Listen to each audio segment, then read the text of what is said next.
What is up, my friends? As promised, we are back with another late night news roundup here on Anfield Agenda. We're going to be focusing on two main stories tonight: Florian Wirtz and Anthony Gordon. They're the two most spoken about stories over the last 12 hours, and I'm going to take you through some new developments on the Wirtz situation and a little bit on Anthony Gordon as well. As always, though, we do want to know your thoughts, so feel free to let us know in the comment section. Drop a like on the video if you enjoy it, and of course, we'd love you to hit not just the subscribe button for this channel, but for the Anfield Agenda Clips channel as well. It is growing, and our dream is to get that one a silver play button. We need your help to do it, and if you could jump across and hit the subscribe button on the Clips channel, you would be doing us a massive favour. Right, so let's get stuck into this. Let's start off with the Anthony Gordon story.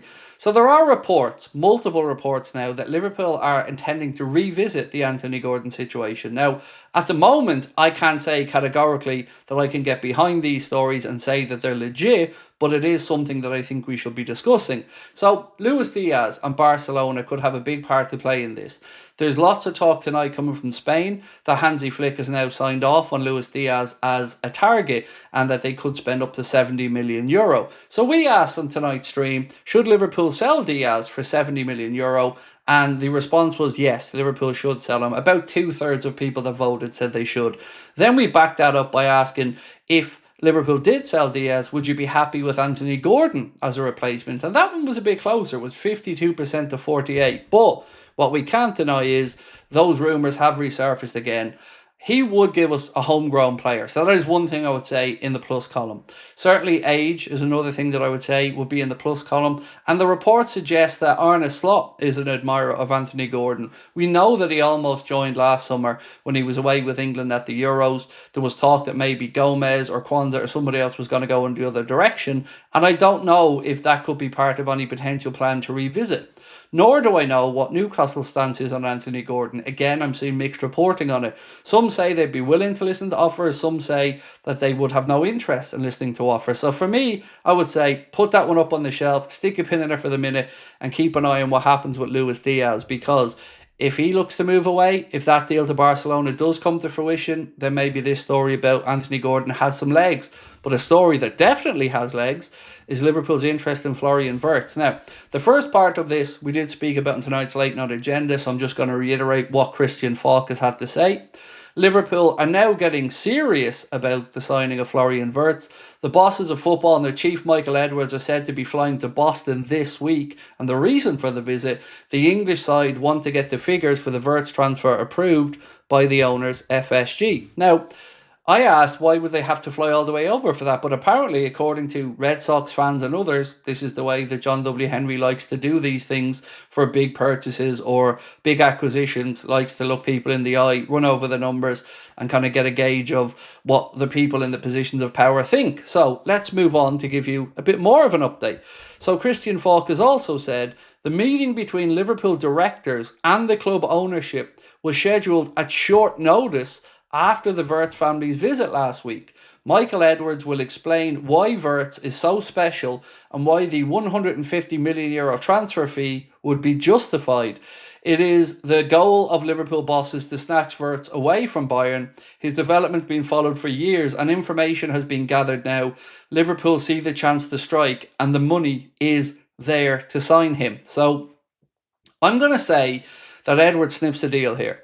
I'm going to say that these stories of Liverpool feeling optimistic about it are well-founded because Edwards, he doesn't want Liverpool to look like fools here. He wouldn't have allowed that Caicedo situation and Lavia situation and Zubamendi situation to have happened. So let's wait and see. Well, the Zubamendi situation may be a little bit different. I mean, that was a case of the heartstrings maybe ruling the head, and that could be the problem here again. We wonder, do the Wirtz family see his future away? But one thing worth keeping an eye on in this situation is also, and I've said this so many times now, Leverkusen really do not want to sell to Bayern Munich. They don't want to strengthen a rival, so much so that there's been talk, as I've mentioned numerous times, that the fee could be even less, or at least they'd be more open to a structure that would suit Liverpool over the likes of Bayern Munich.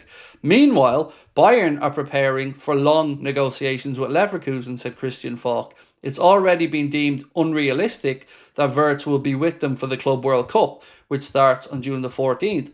Bayern want to offer €100 million, which is about £85 million, which Christian Falk said is well below the €150 million asking price. So Bayern currently at about €100 million, Leverkusen wanting €150 million, and Liverpool willing to pay that €150 million, or at least close to it. Both sides are threatening that they could well live with a WIRTZ transfer in 2026 if no agreement is reached.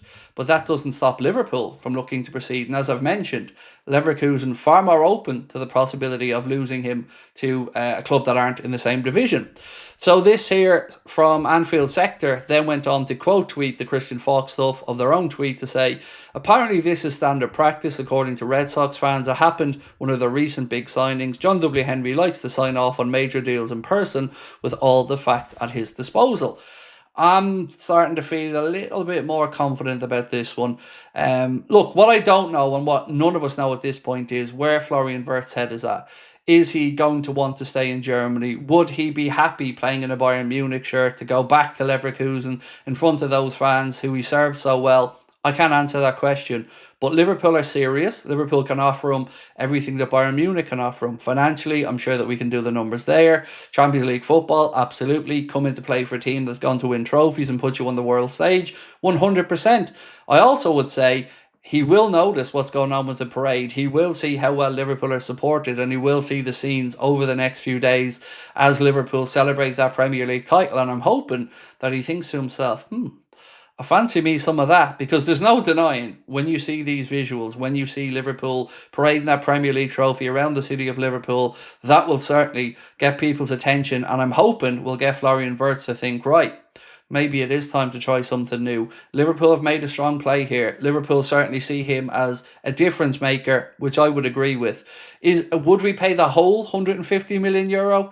I'm not sure. I think maybe we may look to knock that down a little bit, but it looks like Leverkusen will be far more willing to do that with us than they would be with Bayern Munich. So all of that said, it's going to have to be the waiting game for the time being. But we don't do these things. We don't make those trip all the way over to Boston to talk to John W. Henry about numbers unless we're serious. And Michael Edwards wouldn't be doing it to waste his own time either. So there must be something to this. Let me know your thoughts on it. Maybe you're in Germany and you're seeing the media over there. Let me know what's been written and said about it. And of course, love to know your thoughts on the whole Anthony Gordon situation as well. One more transfer story actually that I mentioned tonight was Jared Branthwaite. Apparently Liverpool are interested in him. £70 million is the asking price, and we're not alone. Many clubs are looking at him. But could we see a situation maybe where Everton and Liverpool start to do business? We've talked about Ben Doak in the past as well, and Everton's interest in him. I don't think we're going to see Branthwaite in a Liverpool shirt, but I'm not going to lie, I very much would take him. So that is it for me tonight, ladies and gents. Tomorrow we'll have a video at 4:30. I will only be live tomorrow night if United lose the Europa League for the laugh-a-thon, and the fact we get to double up and have a little laugh at Arsenal as well if Spurs are celebrating the Europa League victory. But whatever you're doing, have a wonderful day. If you haven't got your tickets yet for a show on Sunday, hope you can come along and join us. We'll be at the Hot Water Comedy Club for our end of season celebration. You can get your tickets with the link in the description. But most importantly, have yourselves a wonderful week, and thank you for all your support. We'll talk soon. Bye-bye.